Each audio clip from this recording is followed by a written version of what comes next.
सोने की कीमतें गिर रही हैं, छोटे निवेशक सोना बेच रहे हैं, बड़े बड़े ट्रेडर्स मुनाफा वसूली कर रहे हैं, लेकिन इसी बीच एक देश ऐसा है जो चुपचाप हर गिरावट पर सोना खरीद रहा है। हम बात कर रहे हैं पोलैंड की। पोलैंड का केंद्रीय बैंक हर बार सोने की कीमत गिरते ही खरीदारी को बढ़ा देता है। इतना ही नहीं, इस साल अब तक उसने 82 टन सोना खरीद लिया है। सवाल यह है, आखिर पोलैंड ऐसा कर क्यों रहा है? क्या दुनिया के केंद्रीय बैंकों को आने वाले किसी बड़े खतरे की आशंका है? और क्या इसका मतलब है कि सोने की कीमतें फिर रिकॉर्ड ऊंचाई पर जा सकती हैं? सब कुछ आज इस बिस्तक के इस खास शो सोना चांदी में हम आपको बताने वाले हैं। नमस्कार, मैं हूं सौरभ दीक्षित और आप देख रहे हैं बिस्तक। सबसे पहले एक नज़र आज सोने चांदी की कीमतों पर डाल लेते हैं। 14 जुलाई की दोपहर करीब 12:30 बजे मल्टी कम्युनिटी एक्सचेंज यानी एमसीएक्स पर 5 अगस्त 2026 की डिलीवरी वाला सोना करीब 1100 रुपये से ज़्यादा की तेजी के साथ 1,41,480 रुपये प्रति 10 ग्राम पर ट्रेड कर रहा था। वहीं 4 सितंबर 2026 की डिलीवरी वाली चांदी करीब 3,000 रुपये से ज़्यादा की तेजी के साथ 2,21,496 रुपये प्रति किलो पर ट्रेड कर रही थी। जब आम निवेशक बाजार में गिरावट देखकर घबरा जाते हैं, तब दुनिया के केंद्रीय बैंक बिल्कुल उल्टा कदम उठा रहे हैं। ये गिरती कीमतों को मौका मानकर लगातार सोना खरीद रहे हैं। इसकी सबसे बड़ी मिसाल है पोलैंड का केंद्रीय बैंक यानी नेशनल बैंक ऑफ पोलैंड।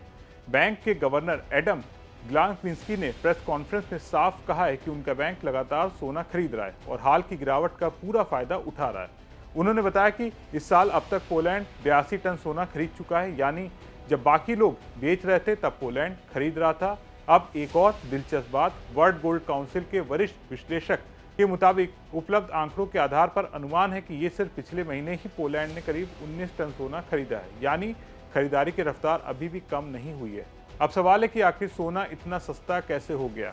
दरअसल जनवरी के आखिर में रिकॉर्ड ऊंचाई छूने के बाद सोने की कीमतों में करीब 30% तक की गिरावट आ चुकी है। जून महीने में तो सोने ने 2008 की वैश्विक आर्थिक मंदी के बाद अपनी सबसे बड़ी मासिक गिरावट दर्ज की है। सिर्फ पिछले महीने ही सोना करीब 11.74% टूट गया। इसकी सबसे बड़ी वजह बनी अमेरिका का केंद्रीय बैंक यानी फेडरल रिजर्व। नए चेयरमैन केविन वॉश के नेतृत्व में फेड ने संकेत दिए कि साल के अंत तक ब्याज दरें और बढ़ सकती हैं। उधर ईरान युद्ध से पैदा हुए वैश्विक ऊर्जा संकट ने महंगाई का दबाव बढ़ा दिया है। महंगाई बढ़ने से बॉन्ड यील्ड ऊपर गई और जब बॉन्ड यील्ड ज़्यादा रिटर्न देने लगती है तो बिना ब्याज वाला सोना निवेशकों को कम आकर्षित करता है। इसी वजह से कई बड़े बैंक निवेशकों को रिटेल इन्वेस्टर से सोना बेचना शुरू कर दिया, लेकिन केंद्रीय बैंक इस गिरावट को बिल्कुल अलग नजरिए से देख रहे हैं।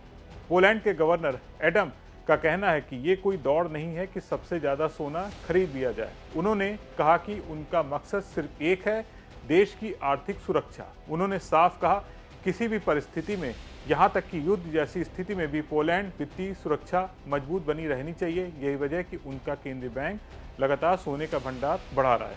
वैसे भी पोलैंड पिछले कुछ वर्षों से दुनिया के सबसे बड़े गोल्ड खरीदारों में शामिल रहा है। पिछले साल पोलैंड ने 100 टन से ज़्यादा सोना खरीदा और इस साल भी वो लगभग उसी रफ्तार से आगे बढ़ रहा है।